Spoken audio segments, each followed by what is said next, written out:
जय गुरु जी, शुक्राना गुरु जी। सारी संगत को जय गुरु जी। ओम नमः शिवाय। शिव जी सदा सहाय। ओम नमः शिवाय। गुरु जी सदा सहाय। शिव पुराण श्री रुद्र संहिता पंचम खंड का 31वां अध्याय।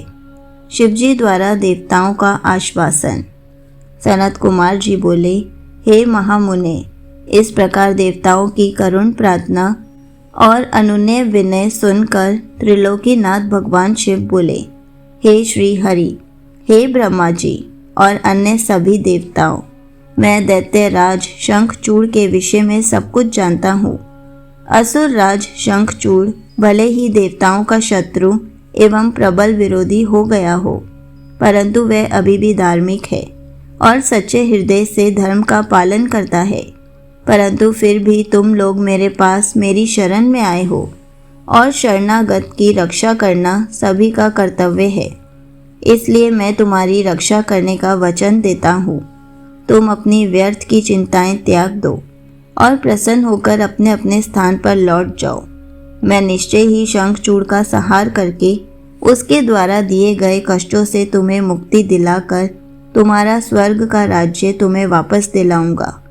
भगवान शिव जब इस प्रकार से देवताओं को शंखचूड़ के वध का आश्वासन दे ही रहे थे, तभी उनसे मिलने के लिए राधा के साथ श्री कृष्ण वहां पधारे। भगवान शिव को प्रणाम करके वे प्रभु की आज्ञा से उनके पास ही बैठ गए। श्री कृष्ण और राधा ने महादेव जी की मन में बहुत स्तुति की। जब भगवान शिव ने उनसे उनके आने का कारण पूछा, तब श्री कृष्ण बोले, हे कृपा निधान दयानिधि, आप तो सब कुछ जानते हैं। आप ही इस जगत में सनात हैं। आप तो जानते ही हैं कि मैं और मेरी पत्नी दोनों ही शाप भोग रहे हैं। मेरा पार्षद सुदामा भी शाप के कारण दानव की योनि में अपना जीवन जी रहा है। आप भक्त वत्सल हैं। प्रभु, हम आपकी शरण में आए हैं। हम पर अपनी कृपा दृष्टि करिए और हमें हमारे दुखों से मुक्ति दिलाइए। भगवान, अब हमें इस शाप से मुक्ति दिलाइए।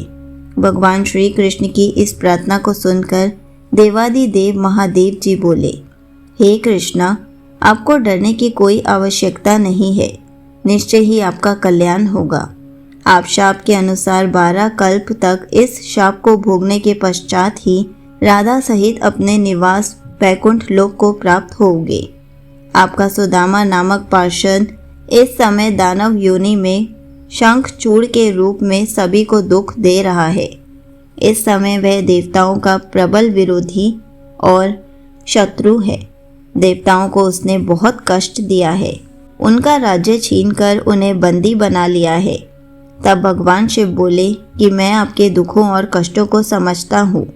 अब आपको चिंता करने की कोई आवश्यकता नहीं है, अतः सब कुछ भुला दो। तब उन्होंने ब्रह्मा जी और श्री हरि विष्णु को आदेश दिया कि वे वहां से जाकर अन्य देवताओं को समझाएं कि वे निश्चिंत हो जाएं। मैं उनकी इच्छा अवश्य पूरी करूंगा और उन्हें शंखचूड़ के भय से मुक्त कराऊंगा।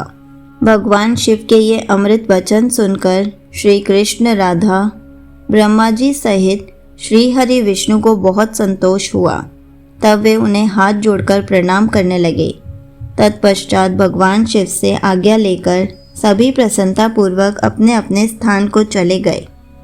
संगत जी, यहीं पर शिव पुराण श्री रुद्र संहिता पंचम खंड का 31वां अध्याय समाप्त होता है। जय गुरु जी, शुक्राना गुरु जी।